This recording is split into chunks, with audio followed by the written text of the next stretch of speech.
नमस्कार दोस्तों, मैं अंकुर उपाध्याय स्वागत करता हूं आप सभी का आपके अपने YouTube channel share market analysis में। यहां पे आप सभी के साथ बात करने वाला हूं टाटा पावर के स्टॉक के बारे में। दोस्तों, टाटा पावर की बात की जाए, एक बहुत बड़ी तेजी देखने को मिली है स्टॉक में नीचे के लेवल से।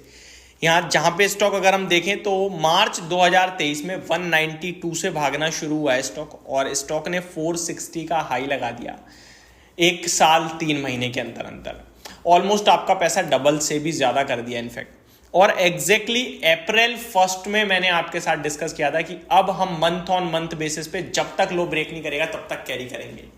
मेरा अच्छे से याद है 204 रुपए का भाव था जब मैंने आपको निवेश के लिए इस स्टॉक में राय दी थी, और लंबे समय से मैं बुलिश रहा हूं इस स्टॉक पे। हर वक्त मैंने बहुत टाइम तक तो रेगुलर डेली बेसिस पे एक वीडियो बनाता था इस पे, मैं लगभग 2 साल पहले, जहां सिर्फ एक ही कहता था पकड़ के बैठे रहो, बेच दिया तो पछताओगे। हर सेक्टर में मार्केट लीडर है टाटा पावर। केवल चार्जिंग स्टेशन ही नहीं, जिस जिस जगह काम कर रही है वहां वहां मार्केट लीडर है। तो वो सारी चीजें आपको अब स्टॉक के भाव में देखने को मिल रही हैं। लेकिन अगर बात करें बीते 3 महीने की, तो हम लोग देख रहे हैं एक रेंज हो गई है, ऊपर में भी 460 और नीचे वापस से 400 चला जाता है। क्या अब लिया जा सकता है या अभी थोड़ी देर हो गई है, गिरावट का वेट करें। 448 की क्लोजिंग है।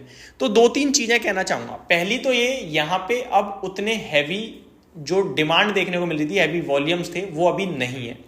लोगों का व्यू, लोगों का जो नजरिया वो थोड़ा शिफ्ट हुआ है और स्टॉक्स पे। ठीक है जी, पहली बात।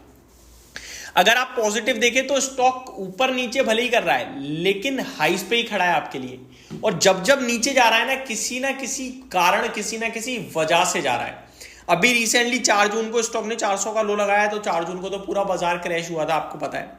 उससे पहले 415 रुपए का लो लगाया था, तब भी खबर खराब थी। मई 13 के करीब दो ब्रोकरेज हाउसेस ने इसे डाउनग्रेड कर दिया। एक का 350 का टारगेट था और एक का 300 का टारगेट था, तो वो एक अपने आप में नेगेटिव ही था। ठीक है, तो मतलब चीजें जो खराब हो रही हैं वो किसी रीजन से खराब हो रही हैं। अदरवाइज खबर आती है नेगेटिव, टूटता है और अगले दिन से वापस ऊपर चल देता है। तो स्ट्रेंथ तो है स्टॉक में, ये तो हमें मानना पड़ेगा।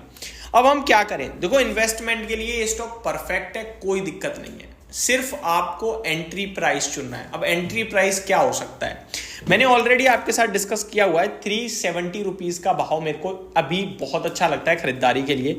अब क्या मिलेगा वो भाव, ये आप भी नहीं बता सकते, मैं भी नहीं बता सकता, लेकिन वो भाव अच्छा है। क्यों है भाव, वो समझिए। जो 2 ब्रोकरेज हाउसेज हैं जिन्होंने इसे डाउनग्रेड करा है, नीचे के टारगेट्स दिए, उनके रीजन है कि मीडियन पीई से ज्यादा ट्रेड कर रहा है। मीडियन पीई स्टॉक का 26 का है और अभी स्टॉक 38 पे है, तो मुझे भी महंगा लग रहा है, इसलिए मेरे को नीचे मिल जाएगा तो मेरे सारी की सारी प्रॉब्लम ही खत्म है। तो मैं वहां पे खरीदने के लिए पूरी तरीके से तैयार हूं। अब निवेशकों को क्या फिर प्रॉफिट बुक कर लेना चाहिए? महंगा दिख रहा है तो बिल्कुल भी नहीं, महंगा नहीं है भाई साहब। अपने एवरेज वैल्यूएशन से थोड़ा महंगा ट्रेड कर रहा है, महंगा नहीं है। अपने खुद के कंपैरिजन में थोड़ा महंगा है। स्टॉक का टेक्निकल चार्ट स्ट्रक्चर, स्टॉक की कामकाज, कंपनी का काम, फाइनेंशियल्स, फंडामेंटल्स, ग्रुप सब तगड़ा है। तो ये तो यहां से हो सकता है हमें कभी मौका ही ना देनी चाहिए, ऐसा भी पॉसिबिलिटीज है। तो मेरा मानना है कि अगर ऑलरेडी इन्वेस्टेड हो तो बेचना मत। अब ऑलरेडी निवेशित हूं, लिया है, लॉस में आ जाता हूं इसलिए निकल रहा हूं, तो आप सिंपल रखो। अगर 370 आया आप और खरीदो, एवरेज करो। कुछ लोग कमेंट में ये भी लिख देंगे, भाई पैसा नहीं है, पैसा दे दो खरीद लेंगे। भाई पैसा नहीं है तो मार्केट से बाहर हो जाओ। ठीक है, सिंपल है। आप या तो स्टॉक को पकड़ के बैठ सकते हो, अगर कुछ करना है तो उसके लिए पैसा चाहिए। पैसा नहीं है तो फिर वीडियो देखने का कोई फायदा नहीं है, और पैसा नहीं है तो फिर शेयर बाजार का कोई फायदा नहीं है। सिंपल सी बात है ना।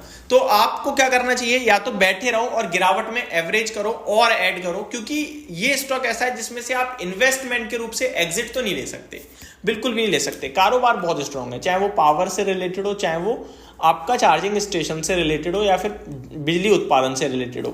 तो हर जगह ही स्मार्ट मीटर पे गवर्नमेंट बड़ा फोकस कर रही है, उसमें भी कंपनी काम करती है। चार्जिंग स्टेशंस में नंबर 1 प्लेयर हो गया है इस समय मार्केट में। आप बिजली उत्पादन की बात करें, उसमें मार्केट लीडर खड़ा है कंपनी।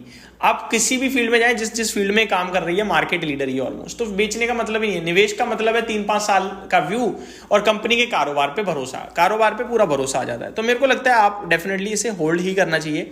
निकल गए, मौका मिलेगा नहीं मिलेगा एंट्री का पता नहीं, लेकिन अगर मौका मिल गया तो एंट्री मार दी, ये बहुत अच्छा रहेगा। तो ये मेरी तरफ से आपके लिए शॉर्ट सिंपल है। अब जो फ्रेश एंट्री लेना चाहता है और उसे नहीं मिल रहा नीचे, तो क्या करें? तो फिर भाई साहब आप कुछ मत करो, वो ज्यादा बेटर है। बाजार है, मौके बीच बीच में देता है। आप देखो 4 जून को अचानक से मौका दिया, उस दिन सभी डर गए, लेकिन डर में ही मौका बनता है। तो यही है चीज़ें, अगर आपने सोच लिया, विचार कर लिया कि मुझे उस भाव पे चीज़ लेनी ही लेनी है, तो फिर आपको कोई नहीं रोक सकता लेने से और पैसा बनाने से। बस समय देना पड़ेगा आपको बाजार में। तो ये मेरी तरफ से टाटा पावर पे एक short simple updated video. Hope आपको सारी चीज़ें समझ में आई होंगी। Thank you so much for watching this video. Have a great day guys.